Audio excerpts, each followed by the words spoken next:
guys, welcome back to my channel. Today I've got a really fun video to film. It's going to be a TBR video, but it's going to be a bit different to my usual ones. I have not asked on Instagram for this one. I have made my TBR prompts, which are all in this little mug here. I spent all last night doing these, so they're very unneat. I apologise when I have to show you the prompt and you probably won't be able to read them because I did it at like 11 o'clock last night. And I folded them all up and I put them into this mug. And I thought we could just pick out prompt and choose one, hopefully, fingers crossed, from my TBR. Got 1, 2, 3, 4, 5, 6, 13 books on my TBR. I'm going to do this for both November and December.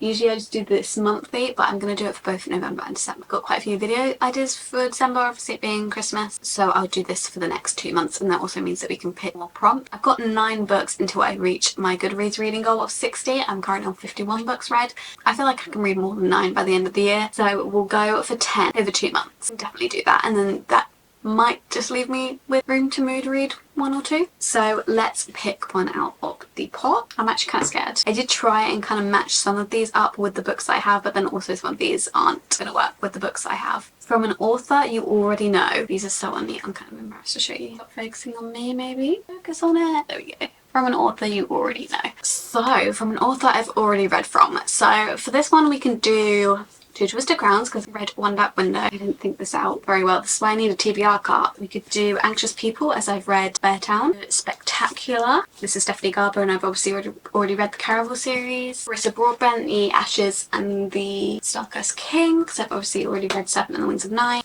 We could do Ballad of Songbirds and Snakes by Suzanne Collins, because I've read the rest of the Hunger Games series. And then we could do House of Earth and Blood by Sarah J. Maas. I could also just buy one, but for the ones that do relate to a book on my TBR, I am going to try and choose ones on my TBR because I do need to get through it. I'm not going to choose this one because I'm waiting for my friend to buddy read it with me, and she's got it on reserve from the library, but she's in a queue, so I don't know when I'm going to be able to read that one. I'm just trying to think what one wouldn't correspond with another.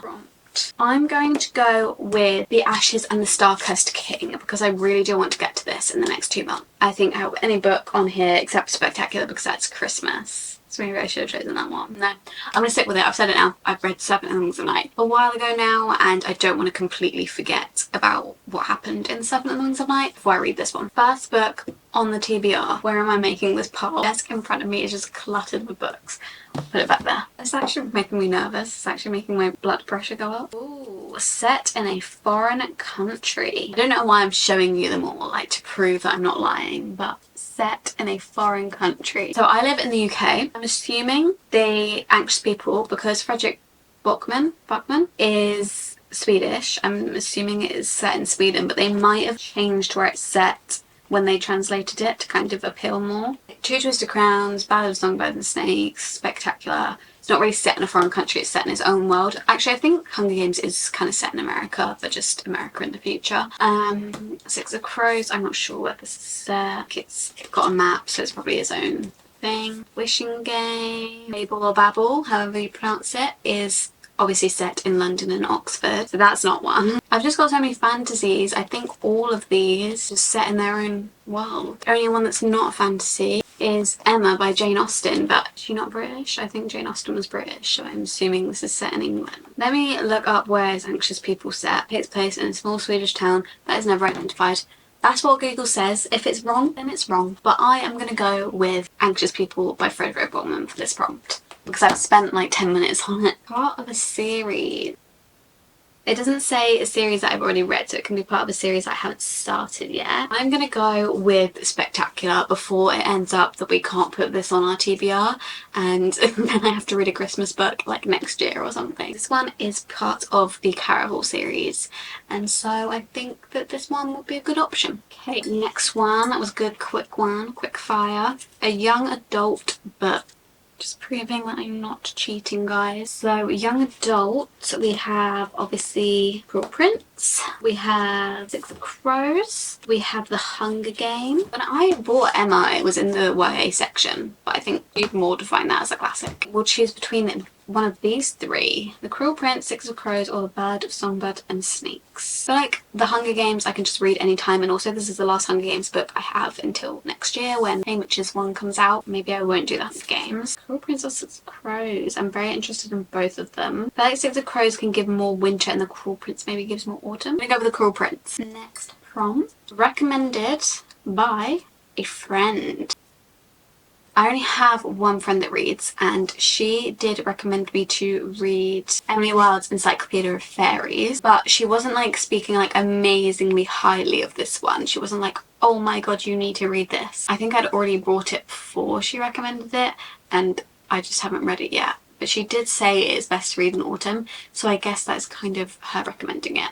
So I'm going to put this one on TBR just because as much books as I can get where I don't have to buy one is great. I'm so bad at unfolding these. Suspense is killing me. Oh, we got reread. Oh my god, I don't know if I wanted to do a reread. We got reread. So I've been wanting to reread Happy Place by Emily Henry, but I don't know if I should save that this summer to reread that one because I've reread every single Emily Henry book except Happy Place and Funny Story, but obviously Funny Story came out recently. I also wanted to reread Fourth Wing to annotate it. I'm gonna like reread it on my Kindle and highlight it on my Kindle and then put the annotations into my book because that's just how I find annotating easiest. But I don't know if I feel like rereading that now because, as I said, I didn't say. My boyfriend recently read that because we swapped books when we go on holiday, and so I made him read Fourth Wing, and so he was like telling me what was currently happening, and so I feel like I'm quite refreshed. I'm not going to be able to reread both Fourth Wing and Iron Flame before Onyx Storm. I did want to do a reread of Shatter Me series. I don't know if I feel I'm not in the mood to reread. I've come up with an idea, and it might be cheating, but I'm really not in the mood to reread a book.